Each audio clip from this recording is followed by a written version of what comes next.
The massive alien ship docked at Earth's orbital station with a sound like metal singing. Dr. Valek stepped through the airlock, his green scales catching the artificial light. Behind him walked Prime Resonance, a being made of living crystal that hummed with each step. They had traveled from the far edge of the galaxy to study the newest species that wanted to join the Galactic Council. Such a small station, Prime Resonance said, its voice like wind chimes. Are we certain this species has achieved space travel? Dr. Valek checked his scanner. The reports confirm it. Though I admit their technology seems basic compared to ours. The station's human commander, Captain Miller, greeted them at the dock. He was a tall man with graying hair and kind eyes. Welcome to Station Alpha. We're honored to have you here. Dr. Valek studied the human carefully. The creature stood upright on two legs, had no visible armor or protective shell, and appeared to have only thin skin covering its body. Fascinating, he muttered into his recording device. Subject appears to have no natural defenses. Skin looks easily damaged. Prime Resonance tilted its crystalline head. Captain Miller, if I may ask, how do your people survive without protective covering? Captain Miller smiled. We're tougher than we look. Would you like to meet our volunteers for the assessment? They walked through the station's corridors. Dr. Valek noticed how the humans moved with smooth motions, their joints bending in ways that seemed almost liquid. His own people, the Reptex, had thick scales and rigid movements for protection. This human flexibility looked dangerous. In the medical bay, 3 humans waited. Ima Torres was a young woman who studied ocean life on Earth. Her dark hair was tied back, and she wore simple clothes that offered no protection at all. Jake Morrison was older, a man who built things with his hands. His arms showed small scars from his work. The third volunteer was Dr. Lisa Park, a scientist who studied how bodies worked. These are our test subjects, Dr. Valek asked, unable to hide his surprise. They appear so ... delicate. We prefer the term adaptable, Dr. Park said with a smile. Dr. Valek began his examination. He took out a small device that measured skin thickness. When he pressed it against Emma's arm, the reading made him blink twice. Impossible. Your skin is only 2 millimeters thick. How do you protect your internal organs? Our bones and muscles do that, Emma explained. Plus our skin heals quickly if it gets cut. Heals. Prime Resonance's crystal body flashed with interest. You mean it repairs damage? Of course, Jake said. Doesn't everyone's? Dr. Valek exchanged a look with Prime Resonance. Most species in the galaxy either had armor that didn't break, or they died if their protection failed. This idea of healing was new to them. The pressure test came next. Dr. Valek used a machine that applied gentle force to measure how much pressure the humans could handle. When he pressed it against Jake's wrist, a purple mark appeared on the skin. Oh my stars, Dr. Valek gasped. I've damaged your tissue with minimal pressure. Jake looked at his wrist. It's just a bruise. It'll be gone in a few days. Gone. Dr. Valek's voice rose. The damage will disappear? Sure, Jake said. Watch. He pressed on the bruise, making it darker. See. The blood under the skin will get absorbed back into my body. The mark will fade. Dr. Valek made frantic notes. In his experience damaged, tissues stayed damaged. His own scales, once cracked, remained cracked until they fell off and new ones grew in their place, which took months. The bone density test shocked them even more. Dr. Valek used a device that measured how strong bones were. When he tested Jake's arm bones, they registered as much softer than Reptek's bone. Your skeletal structure is extremely weak, Dr. Valek said. A simple fall could break these bones. Well, yes, Dr. Park admitted, but if they break, they grow back together. Often stronger than before. Prime Resonance's crystal body rang like a bell. This was its way of showing extreme surprise. Your bones regrow after breaking. Absolutely, Dr. Park said. In fact, astronauts who spend time in space lose bone density. But when they return to Earth's gravity, their bones become strong again. Our bodies constantly rebuild themselves. Dr. Valek felt confused. His people grew their bones once, and that was it. If a Reptex bone broke, it had to be replaced with metal parts. These humans talked about regrowing bone like it was normal. The flexibility test came next. Emma bent her body in ways that made Dr. Valix's scanning equipment beep in alarm. She could touch her toes, bend her back, and move her joints through ranges that seemed impossible. Your joints have no protective ridges, Dr. Valix observed. They could dislocate easily. They do sometimes, Emma said, demonstrating by bending her thumb backward, but they pop right back into place. You can repair joint damage instantly? Prime Resonance asked. Not repair exactly, Emma said. But our joints are designed to be flexible.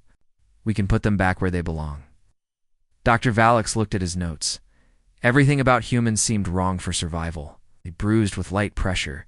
Their bones could break easily. Their joints bent too far. Their skin offered no protection. Yet somehow, they had built spaceships and traveled to the stars. How do you survive on your planet? He asked finally. By adapting, Dr. Park said. We don't fight our environment with armor. We change to fit what we need. Change? Dr. Valix asked. Our hearts get stronger when we exercise, Dr. Park explained. Our muscles grow when we use them. Our lungs increase capacity when we need more air. Our skin gets thicker where we use our hands most. We're always changing. This concept made Dr. Valix's head spin. Reptex bodies stayed the same, from birth to death. Change meant damage to his people. Prime Resonance ran a final scan on all 3 humans. Dr. Valix, these readings show internal organs with minimal protection. Their hearts, lungs, and brains are surrounded only by soft tissue and thin bone. We know, Jake said, but our organs can handle a lot. Hearts can beat billions of times. Lungs can breathe in all kinds of air. Our brains can learn new things our whole lives. Dr. Valix closed his scanner. I have enough data. Looked at the 3 humans who seemed so fragile yet spoke with such confidence. Thank you for your cooperation. As they walked back to their ship, Prime Resonance hummed thoughtfully. I have never encountered a species so vulnerable, yet so certain of their survival. Indeed, Dr. Valix agreed. They appear to be the most fragile beings we have ever studied. I will recommend Class 7 fragile status for their species. They will need significant protection if they join the Galactic Council. Neither alien noticed Captain Miller watching them leave, a small smile on his face. He had seen that look before, in the early days when humans first met lions, storms, and the vast ocean. It was the look of someone who didn't yet understand what they were dealing with. The assessment was complete. Aliens had their data. Soon, the galaxy would learn about the species they had labeled as fragile. 3 months after the assessment, Ambassador Maria cross-checked her safety harness one more time. The diplomatic transport ship hummed quietly around her as it approached Keth Prime, a world where the Galactic Council held important meetings.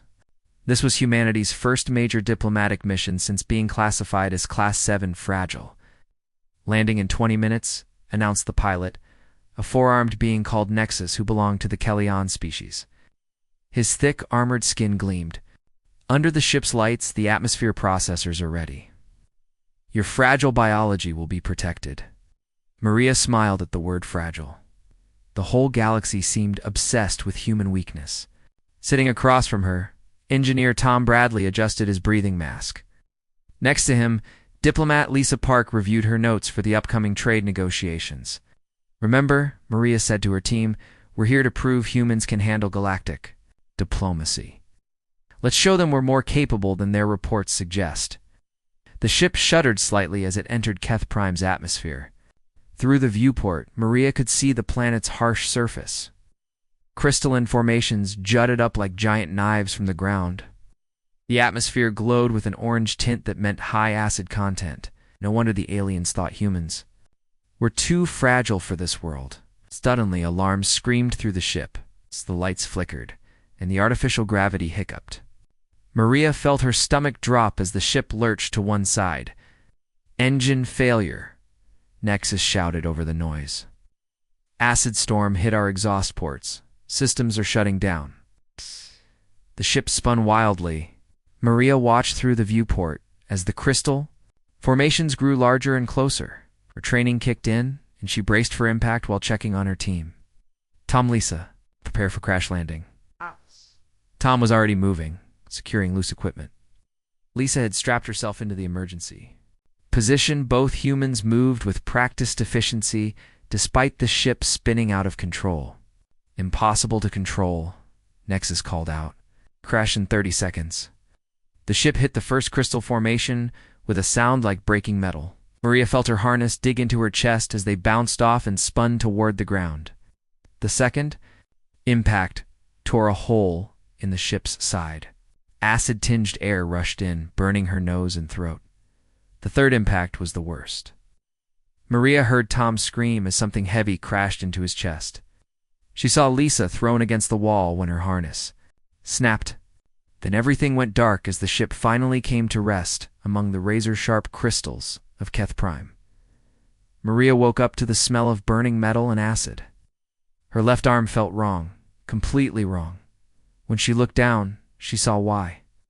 Her arm was gone from the elbow down, severed cleanly by a piece of twisted metal. Blood soaked her uniform. The pain hit her like a wave, but she forced herself to stay conscious. Training took over. Stop the bleeding first. She used her good hand too. Tie her belt around her upper arm, making a tourniquet. The bleeding slowed. Tom, Lisa, she called out. A groan came from her left. Tom was pinned under a fallen beam, his breathing shallow and wet. Blood frothed at his lips, which meant lung damage. Lisa lay motionless against the far wall, her legs bent at an unnatural angle. Maria crawled toward them, using her remaining hand to pull herself across the sharp debris. Glass and metal cut through her uniform, leaving deep gashes across her face and body. The acid in the air made every cut burn like fire. Tom, can you hear me? She reached him first. Maria, Tom's voice was weak. Can't breathe properly. She could see the beam had crushed his chest. In the harsh light coming through the broken hole, she noticed something that made her heart sink. A metal shard had punctured through his lung. Pink foam bubbled from the wound with each breath he took. Lisa? Maria called to the other woman. Lisa's eyes opened slowly. I can't feel my legs, she whispered. I can't move them at all. Maria looked at Lisa's position against the wall. Her spine had taken the full force of the impact. Her body was positioned suggested serious damage to her back. Outside the wreck, Maria heard the sound of approaching engines. The rescue team had found them. She dragged herself to the hole in the ship's hull and waved her remaining arm. Here, we're alive. The rescue ship landed nearby, and armored figures rushed toward the wreck. Commander Thox of the Kellyan Rescue Service led the team. His thick, protective shell gleamed as he approached the crash site. By the ancient stars, Commander Thox breathed as he saw Maria. How are you still conscious? Maria looked down at herself. Burns covered 30% of her body from the acid exposure. Deep cuts crossed her face and arms. Her severed limb had stopped bleeding but left her weak from blood loss. She probably looked like death to these aliens. We need medical help, she said simply. My teammates are badly injured. Commander Thox spoke into his communicator. Bring the emergency medical unit. We have 3 humans, all with fatal injuries. I don't understand how they're still alive. Dr. Valix arrived with the medical team, his scanning equipment beeping frantically as he examined the humans. Commander, these readings make no sense. This female has lost significant blood volume, yet her vital signs are stable. The male has a punctured lung but is still breathing. The other female has spinal damage that should have killed her instantly. Can you help them? Maria asked, fighting to stay conscious. Dr. Valix looked at his instruments again. Honestly, I don't know. Your species' physiology is beyond our medical understanding. We'll transport you to our facility, but... They paused. I've never seen anyone survive injuries this severe. They loaded the humans onto medical stretchers. Maria watched the ceiling of the medical transport as they flew to the Kellyan base. She could hear the alien medical staff talking in worried voices. The human female has lost her primary appendage completely. The male's lung is severely compromised. The other female shows complete spinal separation. They should have died on impact. How are they still responsive? Maria closed her eyes She could feel her body starting to do what human bodies did best. Already, the bleeding had stopped completely. Her remaining wounds had begun the complex process of healing. Her body was redirecting resources, managing damage, preparing for recovery. The aliens didn't understand yet, but they would learn. Humans didn't survive because they were tough like armor. They survived because they could heal, adapt, and rebuild. What looked like fatal damage to other species was just another challenge for human biology to overcome. As the medical transport reached the base, Maria heard Dr. Valek speaking to Commander Thox. "I give them hours at most," the doctor said sadly. "Such fragile beings cannot survive trauma like this." Maria might have smiled if she had the energy. They still didn't understand. But they would soon enough.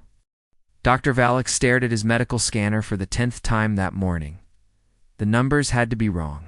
He tapped the device, ran a diagnostic, and scanned Maria Cross again. The results remained the same, and they made no sense. Day 3 post-crash. He spoke into his recording device. Human subject Maria Cross continues to confound all medical understanding. Burns that should have taken months to heal are showing remarkable improvement. Tissue regeneration is occurring at a rate that our equipment barely registers as possible. Maria lay on the medical bed, conscious and alert. Where her burns had been angry red 3 days ago, new pink skin was growing. The acid damage that had eaten through several layers of tissue was being replaced by healthy cells. "How do you feel?" Dr. Valek asked, trying to keep the amazement out of his voice. "Better," Maria said simply. "The pain is much less now." Dr. Valek looked at her severed arm. At the crash site, it had been a raw, bleeding wound. Now the stump was covered with new skin, and underneath he could see something that made his scales ripple with shock. New tissue was growing. Dr. Valek called Nurse Click from across the medical bay. "You need to see the male human's readings." Tom Bradley was breathing normally for the first time since the crash.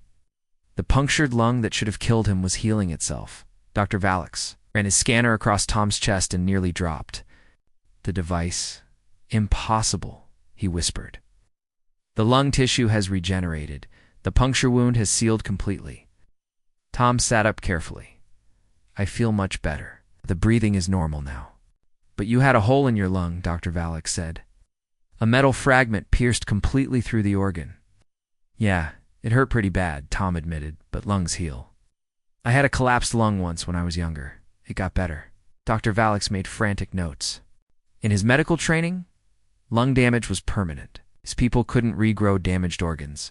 Yet this human spoke about lung healing like it was common knowledge. Across the room, Lisa Park was doing something that made every alien in the medical facility stop and stare. She was moving her legs. Subject 3 shows voluntary muscle control in lower extremities, Dr. Valek recorded. This should be impossible given the complete spinal separation observed at the crash site. Lisa wiggled her toes and bent her knees slightly. "The feeling is coming back gradually," she told the amazed medical staff. "It's like my spine is reconnecting itself." Commander Thox entered the medical bay, his armored shell clicking against the floor. "Doctor, I need a status report for the Galactic Council. They're asking about the human casualties." Dr. Valek gestured helplessly at his patients. "Commander, I don't know how to explain this. By all medical knowledge, these humans should be dead. Instead, they're recovering from injuries that would kill any known species." "What do you mean recovering?" Commander Thox examined Maria's arm stump, where new tissue was clearly visible. "What is that growth?" "New flesh," Dr. Valek said quietly. "The human body is regenerating the lost limb." Commander Thox's armor plates shifted in surprise. "Regenerating? Like a simple creature regrowing a tail?" "More complex than that," Dr. Valek admitted. "The growth shows bone formation, muscle development, and nerve pathways. It's not just simple tissue replacement, it's complete biological reconstruction." Prime Resonance arrived later that day, its crystal body humming with curiosity. "I've come to observe these healing phenomena. The energy readings we're detecting from the medical bay are unprecedented." Dr. Valek showed Prime Resonance the daily scans. "Look at this progression. Day 1, the female human had third-degree burns over 30% of her body. Day 3, new skin is forming. Day 5, the burns are almost completely healed.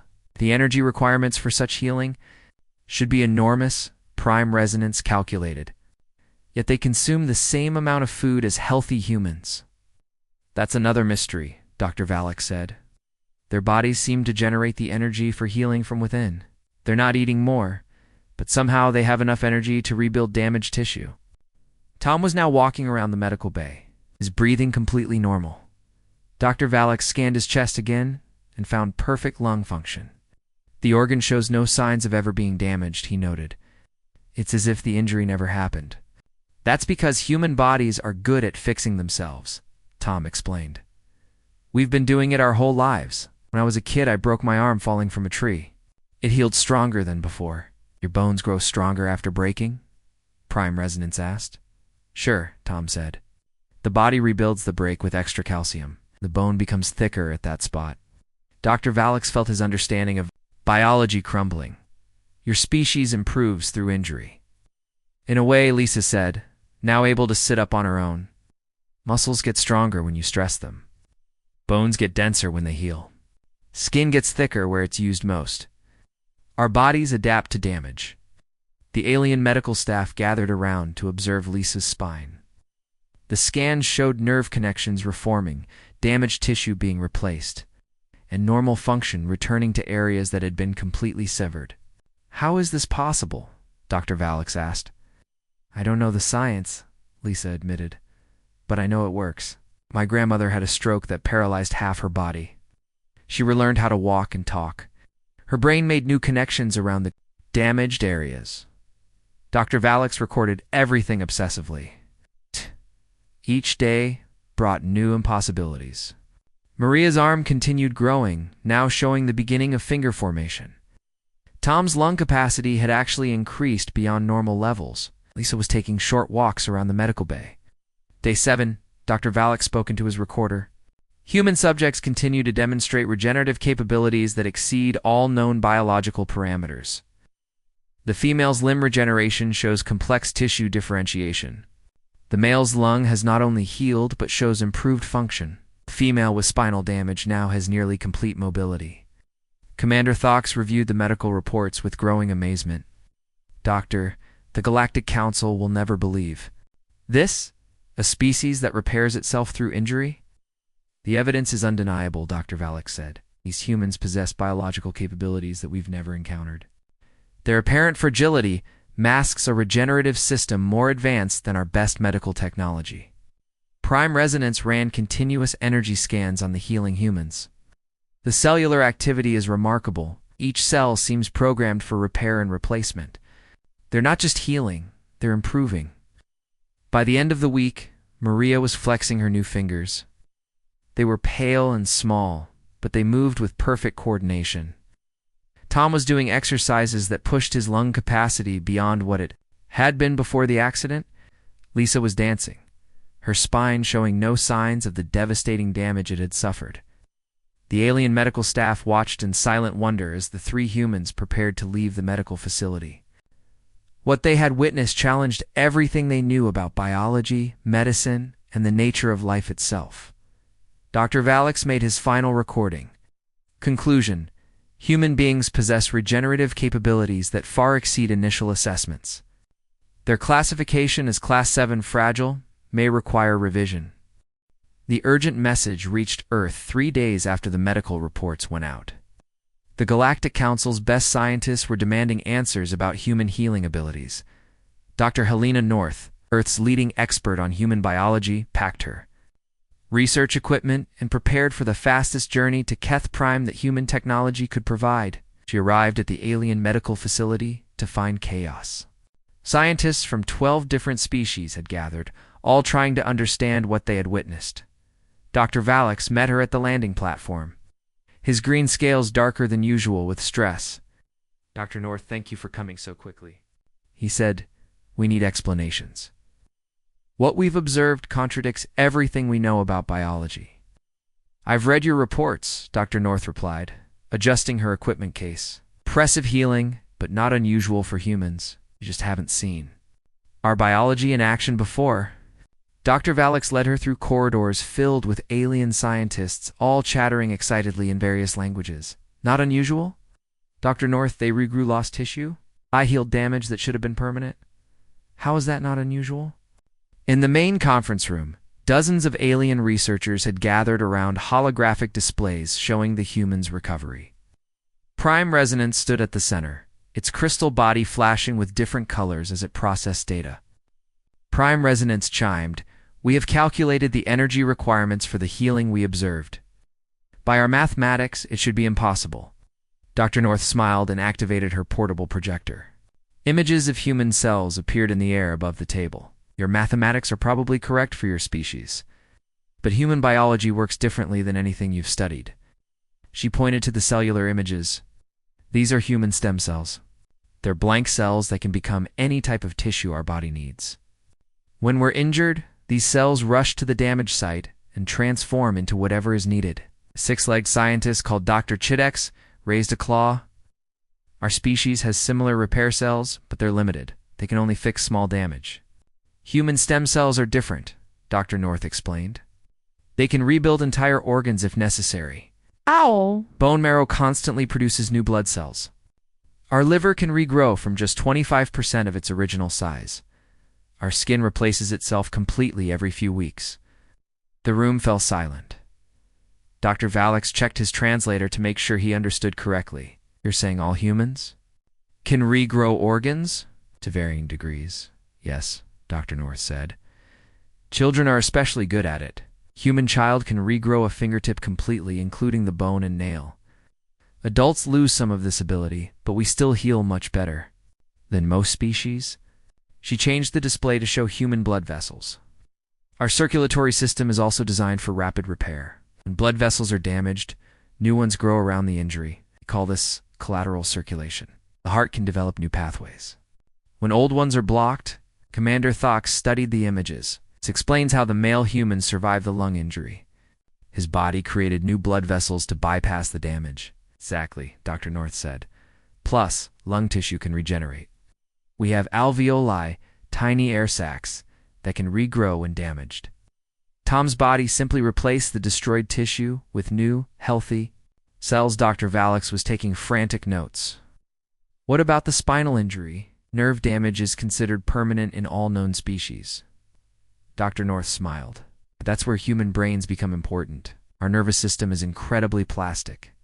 When one area is damaged, other areas can learn to take over its function. Lisa's brain found new pathways around the spinal injury.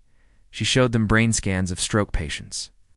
These humans lost significant brain tissue but relearned basic functions. The brain literally rewired itself. We call this neuroplasticity. A crystalline scientist named Dr. Cortex vibrated with confusion. But the energy requirements? How do human bodies power such extensive healing? Our metabolism is very efficient, Dr. North explained. We can burn fat, muscle, and even bone if necessary to fuel healing. Our bodies also reduce non-essential functions during recovery. We sleep more, feel less hungry for certain foods, and focus all available energy on repair. She showed them thermal images of healing humans. See these heat patterns? They show increased blood flow and cellular activity.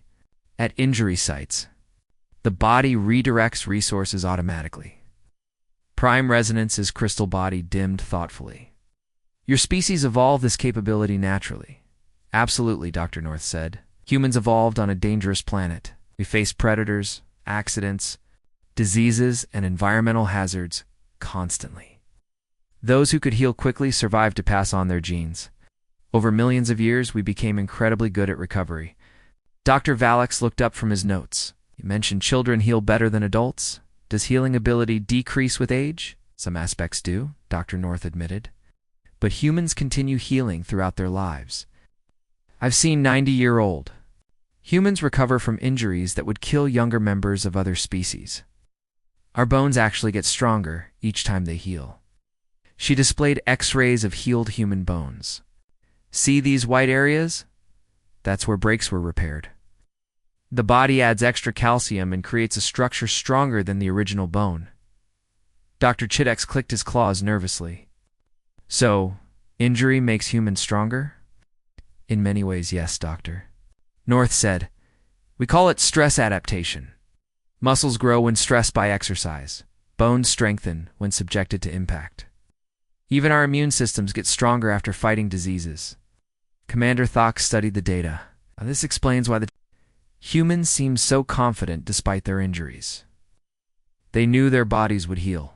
Training helps too, Dr. North said. Maria, Tom, and Lisa all knew basic first aid. They understood how to help their bodies heal. Stopping bleeding, staying calm, keeping injured areas stable. These actions support natural healing. She showed videos of human athletes recovering from injuries. Sports medicine has taught us how to optimize healing. Proper nutrition, rest, gentle movement, and mental attitude all affect recovery speed. Dr. Valix was amazed. "You have studied your own healing scientifically?" "For centuries," Dr. North said. "We've learned that healing isn't just physical. Humans who believe they will recover often heal faster than those who don't. The mind and body work together. Prime resonance process this information. So human. Fragility is actually a feature that enables healing?" "Exactly right," Dr. North said. "Our soft tissues bend instead of breaking. Our flexible bones absorb impact.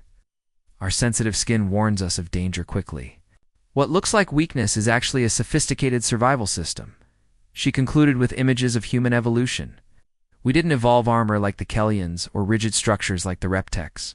We evolved adaptability. Bend, we heal, we learn, and we overcome." The alien scientists sat in stunned silence, processing the revelation that human fragility was actually advanced biological engineering. Dr. Valix finally spoke. "Dr. North, this changes everything we thought we knew about survival strategies." 6 months after the crash on Keth Prime, Ambassador Maria Kraus stood before the full assembly of the Galactic Council. Her regrown arm moved perfectly as she adjusted her diplomatic uniform. The new limb was slightly paler than her original skin, but every finger worked with complete precision. The vast chamber held representatives from 47 different species. Crystal beings, armored creatures, gas-based entities, and mechanical minds all focused their attention on the human delegation. Whispered conversations filled the air in dozens of languages. "Honored council members," Maria began, her voice carrying clearly through the chamber's translation systems. "6 months ago, you classified humanity as Class 7, fragile. Today, I stand before you with a body that has proven otherwise." She raised her regrown arm, flexing the fingers that had grown from nothing. "This arm was completely severed. According to your medical experts, I should have died from the injury. Instead, my body rebuilt what was lost." Murmurs of amazement rippled through the assembly, and many council members had read the reports. But seeing the results in person was different. Dr. Valix stepped forward from the scientific observer section. His green scales had taken on a brighter color since beginning. His study of human biology. "Honorable Council, I must present our revised findings about the human species." He activated a holographic display showing the medical scans from the crash site. Initial assessment classified humans as extremely fragile due to soft tissue, breakable bones, and lack of natural armor. This assessment was incomplete. The display changed to show the healing progression over 6 months. Subsequent observation revealed regenerative capabilities beyond anything in our galactic database. Humans possess biological systems designed for rapid adaptation and recovery. Prime Resonance's crystal body chimed softly. The energy calculations for their healing process required us to revise our understanding of biological possibilities. Human cells can differentiate and regenerate at rates we previously thought impossible. Tom Bradley stood up from the human delegation seating. His breathing was strong and clear as he addressed the council. 6 months ago, a metal fragment punctured my lung. Dr. Valix told me I would die within hours. Instead, my lung healed and now works better than before the injury. He took a deep breath and held it for nearly 2 minutes, demonstrating lung capacity that impressed even the aquatic council members. My body didn't just fix the damage, it improved the organ. Lisa Park joined her fellow humans at the speaking platform. She moved with fluid grace, showing no signs of the spinal injury that had paralyzed her. My spine was severed completely. Your medical scans showed total neural disconnection. Yet here I am, not only walking, but stronger than before. She performed a complex dance movement that required perfect balance and coordination. The council watched in silence as she demonstrated physical abilities that exceeded normal human parameters. Asked Counselor Vex, a heavily armored being whose species prided themselves on durability. Our people heal slowly and only partially. Damage accumulates over time until we must replace body parts with mechanical components. Maria stepped forward. Counselor Vex, your species evolved armor to prevent damage. Ours evolved the ability to recover from damage. Both strategies work, but they're completely different approaches to survival. Dr. Helena North joined the human delegation on the platform. If I may explain, the human body is essentially a self-repairing biological machine. Every day we replace millions of cells. Every week we rebuild damaged tissues. Every month we regenerate organs. She activated her own display, showing human cellular activity. What you interpret as fragility is actually flexibility. We bend so we don't break. When we do break, we heal stronger than before. Commander Thox spoke from the military observer section. During the rescue operation, I was certain all 3 humans would die within hours. Their injuries were beyond anything my people could survive. Yet they not only lived, they thrived. That's because you measured us by your standards, Maria said. You looked for armor and found soft skin. You looked for rigid strength and found flexible joints. You expected us to resist damage like your species do. She walked to the center of the chamber, but humans don't resist damage. Absorb it, process it, learn from it, and become stronger. Every scar tells a story of survival. Every healed bone is stronger than the original. Every recovered injury adds to our experience. Dr. Valix presented his final analysis. Council members recommend immediate reclassification of humans from Class 7, fragile, to Class 1, adaptive regenerators. Their survival capabilities exceed any species in our database. The council chamber erupted in discussions. Representatives turned to each other, debating in rapid bursts of alien languages. Some species seemed amazed, others concerned, and a few appeared almost envious. Prime Resonance's voice cut through the noise. The implications of human biology extend beyond medical marvel. Their adaptability suggests survival potential in environments that would challenge any known species. Exactly, Maria said. Don't need environmental suits on most worlds because our bodies adapt to new conditions. We don't need extensive medical equipment because we carry our own healing systems. We don't need rigid social structures because we can change and grow. Counselor Quinn, representing a species of energy beings, flickered with curiosity. Ambassador Cross, does this regenerative ability apply to all aspects of human life? In many ways, yes, Maria replied. We heal physically, but we also adapt mentally and socially. Humans who suffer trauma can recover psychologically. We learn new skills throughout our lives. We change our minds when presented with new evidence. Tom stepped forward. My grandfather lost his leg in an accident but learned to walk again with an artificial limb. My sister was born deaf but learned to communicate through visual language. Humans adapt to whatever life presents, Lisa added. Our societies work the same way. When old systems fail, we create new ones. When environments change, we change. With them, what looks like weakness is actually our greatest strength. Dr. Valix made his concluding statement. Honorable Council, we initially saw humans as fragile creatures needing protection. We now understand they are the most resilient biological entities we have encountered. They don't just survive challenges, they use challenges to become stronger. The vote was unanimous. Humanity was reclassified as Class 1 adaptive regenerators and granted full counsel. Membership with specialized advisory status on survival and medical research. As the session ended, Maria addressed the council one final time. You called us fragile and prepared to protect us. We thank you for your concern, but we'd prefer to help protect others. Our experience with healing might benefit the entire galaxy. Prime Resonance offered the final observation as the delegates prepared to leave. We measured your breaking point, and found it low. We failed to measure your healing point and found it limitless. Today we understand the difference between fragility and adaptability. The human delegation walked out of the chamber with their heads held high, ready to share their gift of resilience with a galaxy that had finally learned to see strength and flexibility.